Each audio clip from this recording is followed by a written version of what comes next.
Hello everyone and welcome back to another Looma video. Today's video is really cool because it's about acoustic phenomenon being observed in real life. Now those might sound like a bunch of scary words, but trust me, they are not that scary. Acoustic just meaning sound, phenomenon just meaning things that happen, in IRL meaning in real life. Things we can observe with sound that are cool, that I think are cool, and I think you think will be cool as well. So if you're excited to see some of that type of stuff, make sure to watch this video. Okay, to prove to you that it's not that scary, this is the first thing. It's a fidget toy, and it makes cool sounds. That sound is cool, but that's not what we're here to talk about. What we're here to talk about is the harmonic series and how they can be represented within this little tube. So if I blow on it, you can tell that it produces a tone, but it's not just any tone, it's the fundamental tone. And if I blow harder, it produces an overtone, which is one octave above the fundamental. Now, you can see where this is going. If you're familiar with the overtone series, the first fundamental is obviously the fundamental. The second harmonic is one octave above, and then the third harmonic will be a seventh. So, or it'll be 7 semitones above. So you can hear that third harmonic there. And it goes all the way up until infinity, but obviously it is capped at however hard you can blow into the tube. So I'll just go as hard as I can. So you can hear it kind of sweep through the overtones, which is really neat. And it's all done using this. And something that's really cool is that if you take two of them, and by screwing them together, you can essentially create one long one that is twice the length of the original, and you can assume that since it's twice the length, it'll produce 1/2 the tone of the original, and that's correct. It'll produce a tone that is one octave below the fundamental tone of the original single tube. So you can hear how that's kind of cool, you know, like it's real life stuff. I hope that was interesting to you. The next thing I have is showing Combs filtering in real life. A few things that I have found. One at Patchworks, which I will show you in the upcoming video. But first, let me show you something that I can prove right here. So Combs filtering, that is what happens when frequencies tend to kind of interfere with each other. It creates this combing effect. In a lot of VSTs, such as Serum, you'll have things like the comb filter. If you go to miscellaneous here, and then you can find the combs. And you can tell it looks kind of like that. It's just like very weird, resonant stuff. This is gonna show you how Combs filtering can happen in real life. We take a microphone that has a mono output, which means that it takes in whatever's playing around it and converts it into one single signal. And we put it in the middle of two speakers, like I have here and here.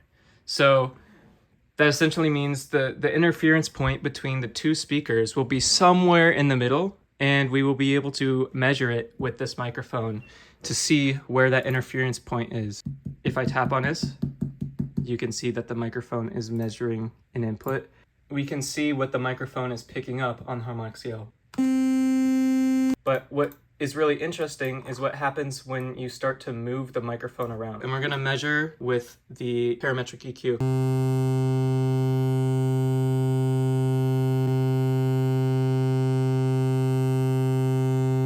And what's even cooler is you don't need to see a parametric EQ to experience this.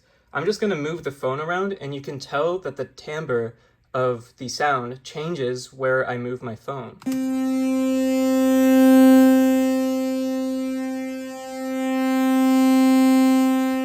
Just for reference here, I have a actual Combs filter on a sawtooth wave. And you can hear what it sounds like when I move the Combs filter through the spectrum.